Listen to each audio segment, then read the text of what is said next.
예수의 복은 역설적인 복입니다.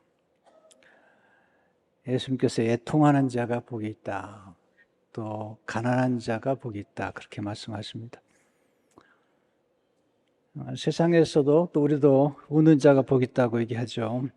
저도 사업하는 분들은 미소를 띄어야 된다고 말씀드렸는데요. 또 바울도 항상 기뻐하라 그렇게 권면하고, 또 빌립보 사당 4절에 보면 주 안에서 항상 기뻐하라, 내가 다시 말하니 기뻐하라, 그렇게 권면했습니다. 예수님 오늘 애통하는 자가 복이 있다, 애통하라고 말씀하십니다. 이 역설이란 모순처럼 보이지만 그 속에 참 뜻이 숨어 있는 것을 의미합니다. 상반되는 표현을 통해서 깊은 깨달음을 얻게 되는 것입니다. 저도 가끔 그런 표현을 쓰는데, 고난은 변장된 축복이다, 또 위기가 기회다, 눈부신 끈기, 조용한 혁명, 또 문제는 기적을 창조하는 재료다, 이런 표현들을 쓰긴 하는데요.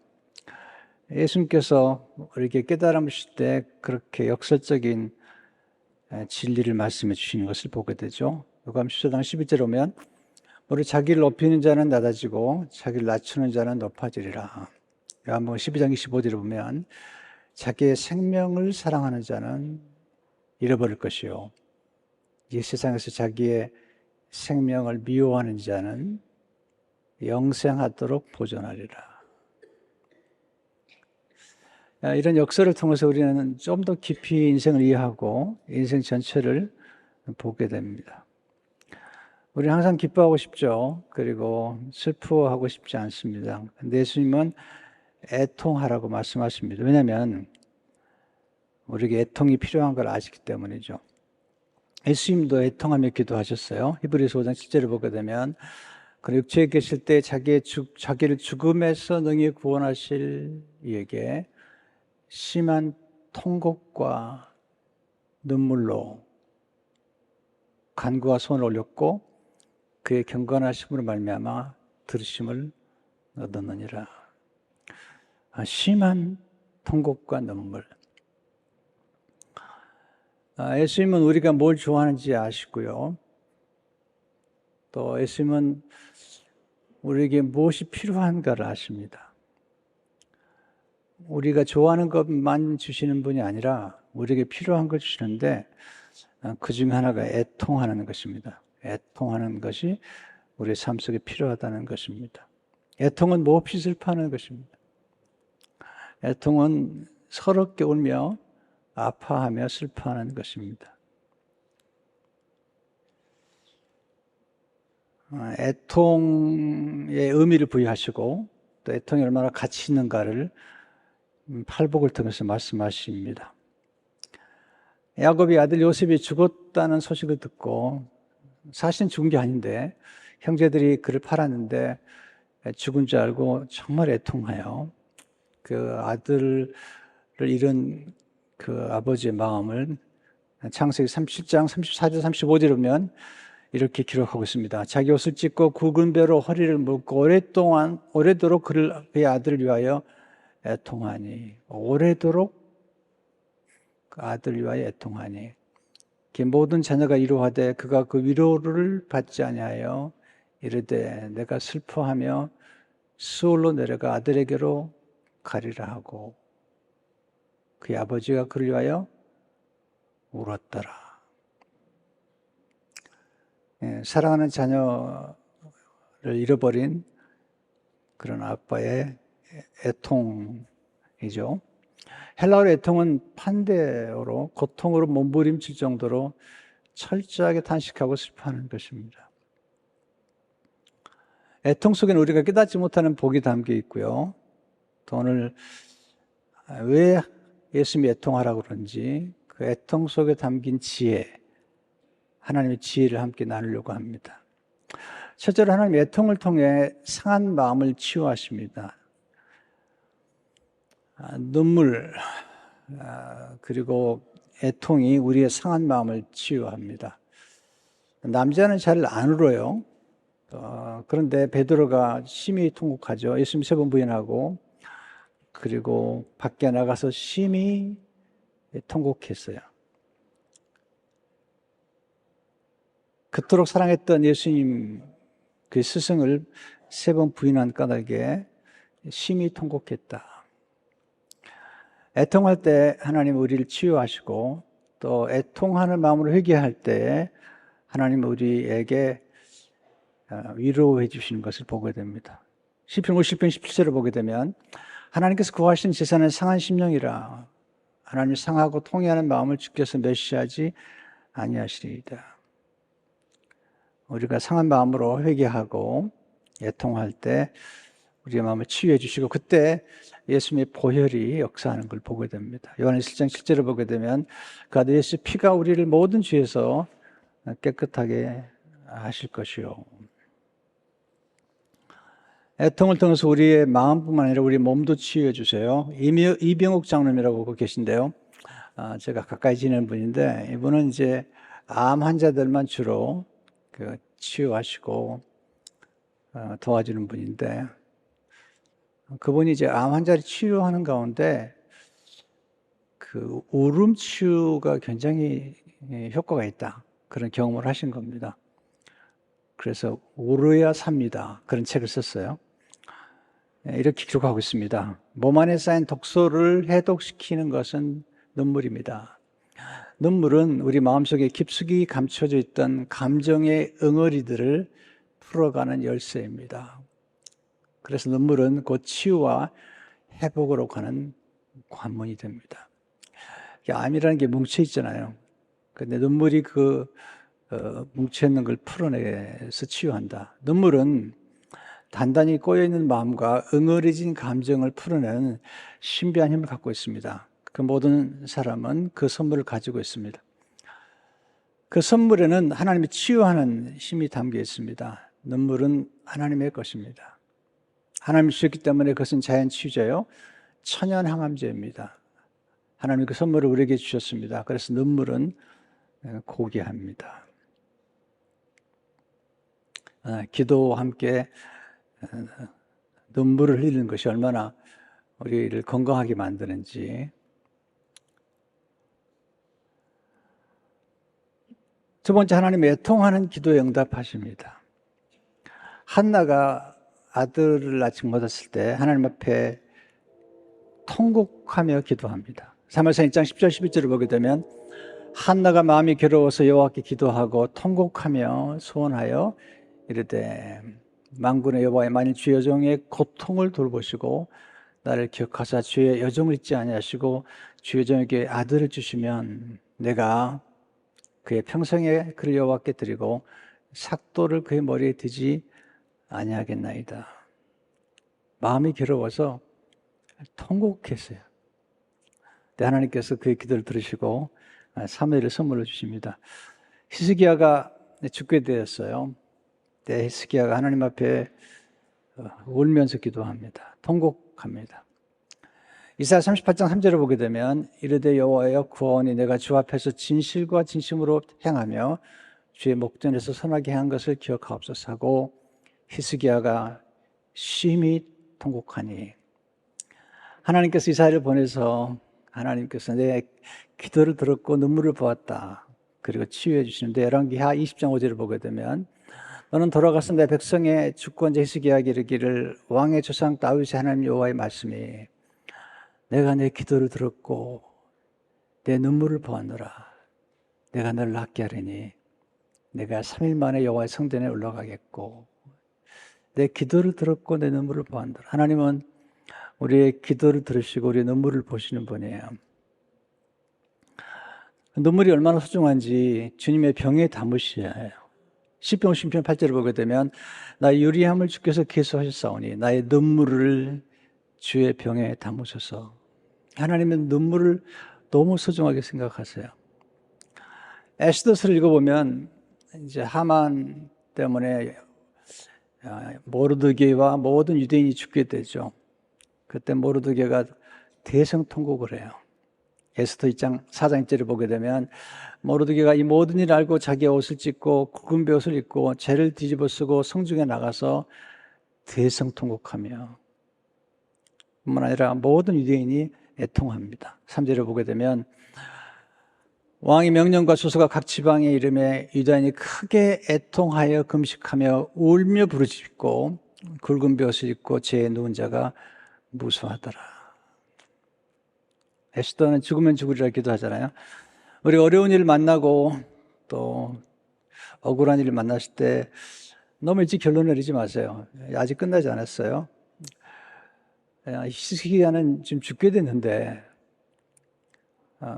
하나님이 아직 마침표를 안 찍은 걸 알고 애통하며 기도합니다. 하나님 성도의 눈물을 소중히 여기시고 또 어머니의 기도를 소중히 여기시는데 모니카가 어거스틴 위해서 눈물로 기도할 때 감독이 그 기도를 하는 모습 보면서 기도하는 엄마를 둔 자녀는 결코 망하지 않는다. 그렇게 위로했습니다. 그리고 정말 어거스틴은 참회하고 하나님께 돌아오게 됩니다. 세 번째, 하나님 애통을 통해 우리를 성숙하게 하십니다. 성숙이란 자신을 넘어 다른 사람을 배려하는 것입니다. 성숙이란 이기적인 삶을 넘어서서 다른 사람의 아픔을 이해하고 품어주는 것을 의미합니다. 성숙이란 자신을 넘어 다른 사람의 고통에 관심을 가지는 것입니다. 성숙한 사람은 다른 사람의 고통과 아픔에 관심을 갖고 그리고 그들을 위로하는 사람들입니다. 전도서 7장 2절에 보면 초상집에 가는 것이 잔치집에 가는 것보다 나으니 모든 사람의 끝이 이와 같이 됨이라. 산 자는 이것을 그의 마음에 둘지어다. 4절에 보면 지혜자의 마음은 초상집에 있을 때 우매한 자의 마음은 혼인집에 있느니라. 누가 지혜자일까요? 초상집에 마음이 있고 슬퍼하는 사람들을 위로하는 사람이 지혜자다. 지혜는 인생의 양면을 모두 이해할 줄 아는 것이죠. 잠언 14장 13절을 보게 되면 웃을 때에도 마음에 슬픔이 있고 즐거움의 끝에도 근심이 있느니라. 성숙한 사람은 애통하는 사람의 고통을 이해합니다. 성숙한 사람은 애통하거나 애도할 때 그를 비난하지 않습니다. 충고하지도 않습니다. 저는 장례식에 가서 애통하면 가만둡니다. 충분히 슬퍼하도록 가만둡니다. 인생에는 위로할 때가 있고 조언할 때가 있습니다. 또한 웃을 때가 있고 또 슬퍼할 때가 있죠. 전도서 3장 1절 4절에 보면 범사에 기한이 있고 천하 만사가 다 때가 있나니 울 때가 있고 웃을 때가 있으며 슬퍼할 때가 있고 춤출 때가 있으며. 성숙이라는 깊이를 더해가는 거죠. 그리고 깊이가 있다는 것은 깊이 보는 거잖아요. 사실 인생의 행복이라는 게 슬픔과 기쁨이 이렇게 얽혀가면서 연그를 때 그 행복이 진짜 행복이 되는 것 같아요. 항상 기쁘고 항상 웃으면서 그 행복이 오래가는 것 같지 않고요. 부부가 살아가면서 슬픈 일을 만나기도 하고 기쁜 일을 만나기도 하고 웃기도 하고 눈물을 흘리면서 그게 연결을 가면서 진정한 행복을 만들어가지 않나 하는 생각이 들어요. 에레미야는 눈물의 선지자입니다. 그는 자기를 위해서 우는 게 아니라 이스라엘 민족을 위해서 웁니다. 에레미야 9장 1절에 보게 되면 어찌하면 내 머리는 물이 되고 내 눈은 눈물 근원이 될고 죽임을 당한 딸 내 백성을 위하여 주야로 울리로다. 눈이 눈물 근원이 됐어요. 얼마나 눈물을 많이 흘리면. 그리고 주야로 우는 것입니다. 자기를 우는 게 아니에요. 이스라엘 민족을 위해서. 에레미야가 3장 48절을 보게 되면 딸 내 백성의 파멸로 말미암아 내 눈에 눈물이 시내처럼 흐르도다. 느헤미야도 자기를 위해서 울지 않아요. 자기 백성을 위해서, 예루살렘 성벽의 재건을 위해서 하나님께 오는데, 예루살렘 성이 회파되고 그리고 자기 백성이 능력을 받는다는 소식을 듣고 그런 울고 수일 동안 슬퍼해요. 참 대단한 사람이죠. 느헤미야 1장 3절 4절을 보게 되면 그들에게 이르되 사로잡힘을 면하고 남은 자들이 그 지방 거기에서 큰 환난을 당하고 능력을 받으며 예루살렘 성은 허물어지고 성문들은 불탔다는지라. 내가 이 말을 듣고 앉아서 울고 수일 동안 슬퍼하며 하늘의 하나님 앞에 금식하며 기도하여.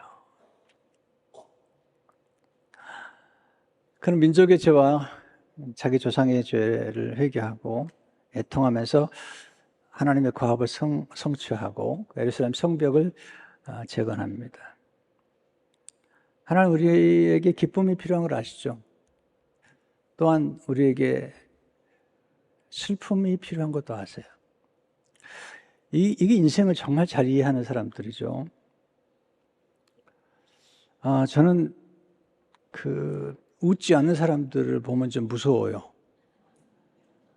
또 눈물이 없는 사람들을 보면 무서워요. 가장 건강한 영성은 웃을 줄 알아야 되고 또 울 줄 알아야 되죠. 그러니까 웃지도 않고 울지도 않는 분들 보면 무서워요.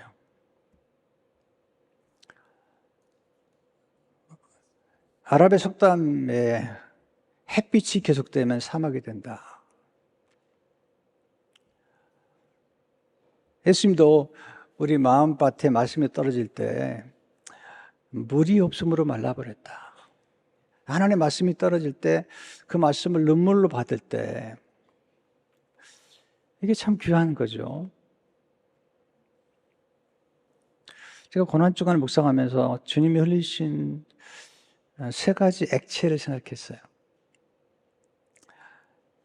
고난주간에 말씀을 드릴까 생각하는데 예수님이 흘리신 세 가지 액체는 피와 땀과 눈물입니다. 햇빛이 계속되면 사막이 된다. 우리에게 늘 웃음만 있으면 삶의 깊은 맛을 모르잖아요. 삶의 깊은 맛을 주는 분들을 보면 그분들 생각 가운데 고통과 고난과 눈물이 있는 것을 알게 됩니다. 네 번째, 하나님은 상실 때문에 애통하는 사람의 고통을 아십니다. 인생 수업에서 가장 힘든 수업이 상실 수업이죠. 근데 역설이죠. 그 메시지 성경에 보면 이렇게 번역했어요. 가장 소중한 것을 잃었다고 느끼는 너희는 복이 있다. 그때야 너희는 가장 소중한 분의 품에 안길 수 있다. 잘 보세요. 우리에게 소중한 것을 주신 분은 하나님인데요. 우리는 소중한 것을 주신 분은 잃어버리고 살아요. 우리가 가장 소중한 것을 잃었다고 느끼는 순간 우리에게 소중한 것을 선물해 주신 가장 소중한 분을 기억하고 그분의 품에 안기게 되죠. 우리가 이 땅에 사는 동안에 다 발가벗고 왔다가 다 하나님 주신 거예요. 다 주신 거예요. 다 선물로 주신 건데 우리는 선물에 집착하느라고 선물을 주신 하나님, 선물을 주신 소중한 분을 망각하고 살고 그 소중한 분에게 감사하지 않고 살다가 그냥 소중한 것을 잃었을 때 비로소 소중한 것을 주신 하나님의 품에 안기게 됩니다. 물론 자녀를 미리 보낸다는 건 참 슬픈 일이죠. 그래서 자녀를 땅에 묻는 것은 땅에 묻는 것이 아니다. 가슴에 묻는 것이다. 그렇게 얘기했어요. 결코 쉽게 이루어할 수 있는 고통이 아니에요. 예일대학교 철학교수인 니콜라스 월터 스토프는 나는 사랑하는 사람을 잃었습니다라는 책을 썼는데 그의 아들 에릭을 그의 아들이 25살 때에 등산하다가 목숨을 잃었어요. 그 아들이 죽은 그 상실의 아픔을 애도하는 중에 이렇게 기록하고 있습니다. 상처가 더 이상 생생하지는 않지만 좀 세월이 지나가면서 사라지지도 않았습니다. 마땅히 그래야 하겠죠. 내 아들이 사랑받을 만한 존재였다면 그를 위해 슬퍼하는 건 역시 마땅합니다. 그가 얼마나 사랑받는 존재였는지는 우리가 얼마나 슬퍼하느냐에 달려 있습니다. 그러므로 모든 애가는 사랑의 노래인 것입니다. 우리가 누군가를 정말 사랑했다면 그 사랑하는 사람을 우리가 상실했을 때 슬퍼하는 노래는 그것은 사랑의 노래다. 그는 내 눈물을 통해 나는 고통당하시는 하나님을 보았습니다. 십자가에서 아들을 내어주신 그 하나님, 십자가에서 고통당하는 아들을 보시고 우시는 하나님 보았다고 그런 이야기하고 있습니다.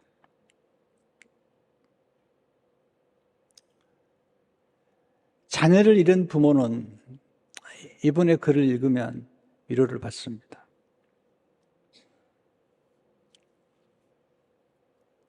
이동훈 목사님이 요즘 이제 그 애도 세미나, 상실한 가족들을 애도하는 세미나를 지금 인도하고 계신데, 지난 월요일 날 만나 뵀는데, 그 세미나에 참석한 분들이 목사님이 그냥 설교했으면 우리는 위로받지 못했을 텐데, 목사님이 사랑하는 아들을 잃으셨기 때문에 우리가 위로를 받습니다. 그러니까 상실이 상실을 치유하고 상처가 상처를 치유하는 거죠. 요즘 제가 좀 많이 몸이 좋아지고 있습니다만은 계속 저는 약했어요. 약하고 약한 고통스러운 살았기 때문에 가끔 언제 죽지? 그런데 잘 안 죽더라고요. 사람이 즐겨요. 그런 생각을 하고 고통이지만 계속해서 일을 계속 해왔는데요. 그러다 보니까 이제 제가 심적으로나 또는 육체적으로 고통받는 분들이 쓴 글이 그렇게 위로가 되더라고요. 근데 그 중에 한 분이 마르바 던이라고 하는 여성 신학자인데 이분이 정말 많이 아파요. 이분이 강의하는 걸 콜스타에서 들었는데 정말 위로가 됐어요. 한쪽 다리는 없고요. 휠체어 타고 오셔가지고 그리고 강단에 서서 이렇게 딱 붙잡고 간절히 하나님 앞에 기도하면서 오신 거예요. 강의를 잘 마치게 해달라고. 그분이 쓴 책 가운데 위로라는 책이 있습니다. 위로. 시편 시를 이렇게 쭉 강의하면서 굉장히 유명한 신학자세요. 위로라는 책인데 거기서 그냥 자신의 아픈 걸 그냥 나열하세요. 지난 15년 동안 팔과 다리에 수많은 가벼운 수술을 했고 눈은 레이저 치료를 수백 번 받았다. 수백 번. 8번의 대수술을 받았는데 그 중에는 장 중첩증으로 인한 장 절제와 자궁 적출, 여러 조각으로 부서진 발뼈를 맞추는 수술, 암 수술을 2번이나 포함됩니다. 망막 출혈이 있은 후 눈 수술을 3번 받았다. 2번은 실패했고 한쪽 눈은 사실상 보이지 않는다. 나는 화상과 부상, 발과 다리가 부러진 것 때문에 수많은 시간 동안 목발을 사용하고 휠체어 위에서 보내야 했다. 내 신장은 25%밖에 기능하지 못한다. 장의 신경들이 죽었기 때문에 늘 4종류의 약을 섞어서 복용해야만 장이 겨우 기능한다. 다리는 불구이고 뼈는 퇴행하고 무릎 안에는 신경이 죽었기 때문에 걷는 것이 무척이나 힘들다. 암 수술 받을 때 신경이 손상되었고 또 관절염이 있기 때문에 늘 고통스럽다. 신장 약물 치료로 인한 만성 기침은 천식으로 발전했고 무시무시하게 고통스러운 흉곽연골염증으로도 이어졌는데 그에 대해서는 약을 쓰지 못한다.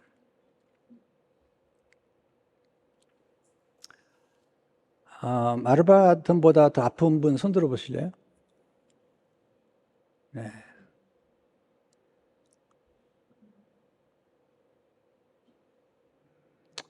근데 이 마르바든이 몸이 아픈 것만이 아니라 정말 마음 아픈 경험을 해요. 그러나 다시 한번 내 인생은 무참히 무너졌다. 이번엔 건강 문제보다 더 심각한 사건이었다. 남편이 나를 버리고 우리가 인도했던 청년 그룹의 한 멤버와 결혼하는 것이다. 이번에 지적으로 아무리 궁리해봐도 그 해결책을 찾을 수 없었고 그 참상을 극복해 나갈 아무런 힘도 없었다. 나는 일에 몰두함으로써 그 상처와 절망감과 싸웠다. 이상하게 마르바든이 쓴 글과 그가 강연하고 그리고 성경을 강의할 때마다 수많은 분들이 위로를 받는 거예요. 수많은 분들이 그 치유를 경험하는 겁니다. 이게 하나님의 방법인 것 같습니다. 우리가 살아가면서 사랑하는 법을 잘 배우지 못한 채 평생을 마감하지 않나 생각이 돼요. 그래서 이렇게 상실의 아픔들을 경험할 때 너무 충격을 받잖아요. 네, G.K. 체스터턴이 이런 말을 했습니다. 무엇인가를 사랑하는 법은 그것을 잃게 될 수도 있다는 것을 깨닫는 것이다.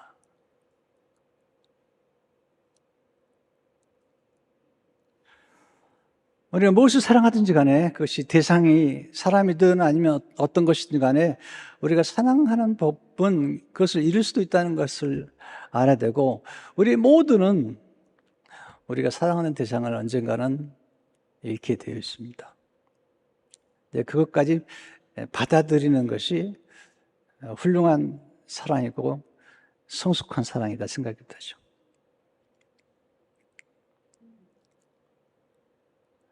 하나님 아버지는 자기 아들을 내어주셨어요. 그리고 상실의 고통을 경험하신 거죠. 하나님 애통하는 사람을 다양한 방법으로 위로하십니다. 하나님이 친히 애통하는 사람을 위로해 주세요. 하나님이 위로의 하나님이세요. 저는 이 말씀이 너무 좋아요. 고린도서 1장 3절 4절 보면 찬송하려다 그는 우리 주 예수 그리스도의 하나님이시요 자비의 아버지시요 모든 위로의 하나님이시며 우리의 모든 환난 중에서 우리를 위로하사 우리로 하여금 하나님께 받는 위로로서 모든 환난 중에 있는 자들을 능히 위로하게 하시는 이시로다. 우리 위로하신다. 성령님은 우리 위로하시는 분이세요. 보혜사 성령님은 위로자세요. 위로자. 사도행전 9장 30절에 보면 교회가 평안하게 든지 서가고 주를 경외함과 성령의 위로로 진행하여 그러니까 성령의 위로가 있을 때 수가 더 많아지니라. 우리가 성령님 보혜사는 파라클레토스라고 그러는데요. 이 파라클레토스에서 위로라는 파라클레오라는 단어가 나오는데요. 그 원 언어가 파라클레오죠. 우리 곁에 서서 우리를 위로해 주신다. 파라 곁에서 칼레오 말하다. 가장 가까이서 우리 위로해 주신 분이 성령이시죠. 하나님 말씀을 통해서 애통하는 사람을 위로해 주세요. 고난을 겪어보세요. 정말 욥기가 그렇게 쓴 욥기가 쓴맛이 단맛이 돼요. 시편이 그렇게 우리의 가슴에 와닿죠. 하나님 말씀이 우리에게 와서 위로가 되는 것은 우리가 고통 중에 있을 때죠. 등이 따뜻하고 완사가 잘 될 때는 말씀이 잘 안 들어오잖아요. 설교도 잘 안 들어오잖아요. 근데 인생이 곤고하고 또 상실의 아픔을 경험하면 말씀의 맛이 다르죠. 우리 인생에서 쓴 나물이 필요하고 쓴 약이 필요한 것처럼 우리에게 때로 쓴 고통이 필요한 것입니다. 시편 119편 50절을 보게 되면 이 말씀은 나의 고난 중의 위로라. 주의 말씀이 나를 살리셨기 때문입니다. 시편 119편 52절을 보게 되면 여호와의 주의 옛 규례들을 내가 기억하고 스스로 위로하였나이다. 그래서 우리 하나님의 말씀을 듣고 또 주일날 와서 말씀을 듣고 말씀을 읽는 것이 얼마나 우리에게 위로가 되는지 몰라요. 저도 고난 중에 있을 때 하나님 말씀 위로가 되었고 또 성경에 나타난 인물들, 나오는 인물들의 생애를 보면서 그들의 시련과 역경과 고난과 애환을 통해서 그렇게 위로가 되더라고요. 하나님께서는 위로자를 보내주셔서 애통하는 사람을 위로해 주세요. 때로는 정말 낯선 사람이 우리를 위로해 줘요. 때로는 천사를 보내세요. 예수님께 천사를 보내셨죠. 엘리야에게 천사를 보내셨죠. 그러니까 하나님의 천사를 통해서 하시는데 천사 같은 사람들이 있어요. 그런 분들이 와서 아무런 조건도 제시지 않고 그렇게 위로해 주는 거죠. 또 때로는 우리가 키운 사람들이 와서 우리 위로해 주잖아요. 고린도서 7장 6절을 보게 되면 그러나 낙심한 자들을 위로하시는 하나님이 낙심하는 자들을 위로하시는 하나님이 디도가 오므로 우리를 위로하셨습니다. 여러분, 우리 인생에서 낙심을 경험하고 또 어려움을 경험하는 것은 나쁜 게 아닙니다. 저는 이게 책을 읽다 보면 좋은 글들이 나오는데 이런 글을 제가 읽었어요. 일생토록 마음의 병이 없다는 것은 부끄러운 일이다. 일생토록 마음의 병이 없다는 것은 부끄러운 일이다. 가끔 이렇게 어떤 목사님들 설교할 때 막 우울증 환자들을 막 욕하고 야단치고 막 그런 걸 보면요. 내가 부끄러워요. 저분은 정말 마음의 병을 모르는구나. 어떻게 저렇게 비웃을 수 있지? 그런 생각이 드는 거예요.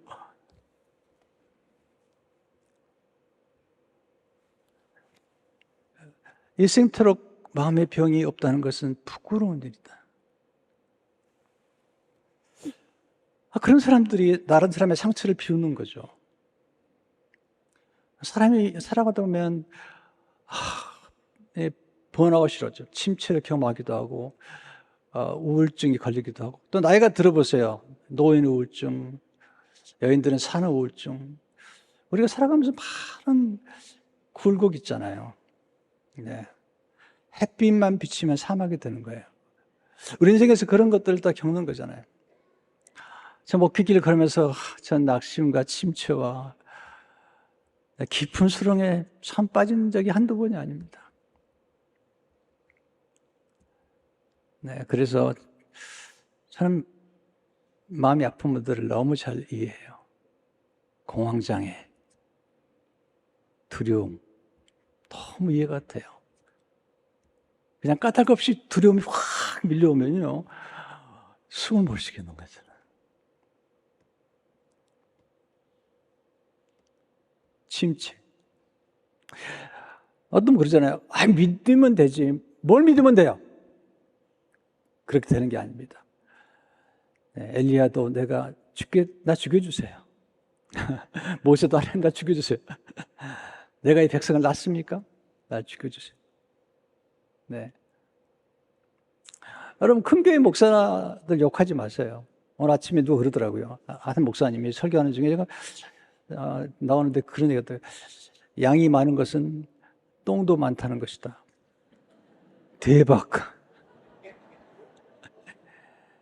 양이 많다는 것은 똥도 많다는 것이다. 여러분, 교회가 크고 사업이 크면 그만큼 어려운 거예요. 쉬운 게 아닙니다. 우리가 걸어가는 길이요. 근데 하나님이 디도를 보내주셨다. 위로하는 사람을 보내주셨다. 또 진심 어린 사랑을 통해서 사람 위로해주잖아요. 어떤 분은 참 뭔가 보상을 바라고 자꾸 위로해요. 근데 정말 진심 없는 위로는 뭐냐면 아무 보상도 기대하지 않는 거예요. 빌레몬서 1장 7절을 보게 되면 내가 너의 사랑으로 많은 기쁨과 위로를 받았노라. 아름다운 사랑이죠. 또 중보기도. 우리가 누군가가 나를 위해서 기도해 준다는 것이 얼마나 위로가 되는지 몰라요. 저는 제가 어려움을 겪고 제 아내가 이렇게 투병 생활할 때 정말 많은 분들이 기도해 주셨어요. 너무너무 감사하고, 목사님께서 기도하고 있어요. 네, 사모님께서 기도하고 있어요. 그런 분들 정말 많이 만났는데 기도의 빛을 많이 졌습니다. 회복과 역전의 은혜를 통해 애통하는 사람을 이루어주시는데 애통으로 끝나는 게 아닙니다. 회복시켜 주시는 거예요. 병을 낫게 해주시고 또 내가 잃어버린 것보다 더 좋은 거 주세요. 좋은 거. 루시라는 여인 보세요. 남편 잃었죠. 또 나오미는 남편과 두 아들이 잃었습니다. 근데 하나님께서 보아스를 만나게 하시잖아요. 또 보아스 만나려고 또 남편 죽게 해달라고 그런 기도를 하지 마시고, 그런 얘기 하지 마시고 그러나 우리가 잃어버린 것보다도 더 많은 것을, 더 좋은 걸 주시는 게 많잖아요. 욥은 2배를 회복시켜 주시고, 마르바돈 남편이 외도해서 젊은 학생하고 결혼했는데 10년 후에 마이른이라고 하는 남편을 만납니다. 정말 좋은 남편이에요. 정말 병덩어리 같은 아내를 늘 같이 동행하면서 시간을 맞춰서 약을 주고, 그리고 일하는 걸 도와주고, 강의할 때마다 따라 휠체어로 또, 이야, 대단한 것이 하나님 위로해 주시는 거예요. 히스기야는 15년 연장을 받고, 때로 우리가 애통하지만 상실하고 또는 시련의 아픔도 경험하지만, 그러나 하나님이 도와주시게 되면 이게 회복이 되거든요. 놀라운 일이 벌어지는데 시편 30편 11절을 보니까 주께서 나의 슬픔이 변하여 내게 춤이 되게 하시며 나의 베옷을 벗기고 기쁨으로 띠띠우셨나이다. 하만의 공격에서 이렇게 역전되잖아요. 에스더 9장 22절을 보게 되면 유다인들이 대적에게서 벗어나서 평안함을 얻어 슬픔이 변하여 기쁨이 되고 애통이 변하여 길한 날이 되었으니. 예레미야 30장 13절을 보게 되면 예레미야가 울었는데 이렇게 보게 돼. 그때 처녀는 춤추며 즐거워했고 청년과 노인은 함께 즐거워하리니 내가 그들의 슬픔을 돌려서 즐겁게 하며 그들을 이루하여 그들의 근심으로부터 기쁨을 얻게 할 것입니다. 여러분 그거 아세요? 여러분 슬퍼 본 사람이 진정한 기쁨을, 슬픔의 크기가 기쁨의 크기를 낳는 거예요. 터지지도 않은 고통이 터질 듯한 환희를 만드는 거죠. 그러니까 우리 인생은 하나님의 신비예요. 역설인 거예요. 네. 상실의 고통, 또 실패나 실수의 경험이 없는 사람이 다시 시작하는 그 기쁨이 얼마나 큰지 잘 모르잖아요. 저는 실패를 경험하고 다시 교회를 시작하면서 이 다시라는 이 하나님의 은혜, 다시 시작하게 하시는 은혜가 얼마나 놀라운지요. 너무 감사한 거죠.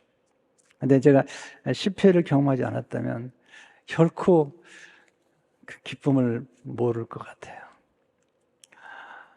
오늘 여러분 가운데는 마음의 고통, 또 관계의 고통, 몸의 고통을 아는 분이 있는 걸 아세요? 좀 우세요. 집에 가서 문 닫고 우세요. 눈물이 안 나오면 그냥 침 발라가면서 우세요. 근데 이상해요. 울면 내가 약해질 것 같은데 그렇지 않아요. 울으면 편안해져요. 그리고 하늘의 위로가 내리고 갑자기 아이디어가 떠오르고 소망이 생겨요. 그러면 새로운 역사가 전개가 됩니다. 왜 주님께서 애통하는 자가 복이 있다고 말씀하셨을까요? 우리가 때로 애통이 필요하기 때문이고, 그리고 애통을 통해서 더 좋은 걸 주시고 싶어 하시는 주님의 계획이 있는 것입니다. 이 은혜가 있기를 주의 이름으로 축원합니다.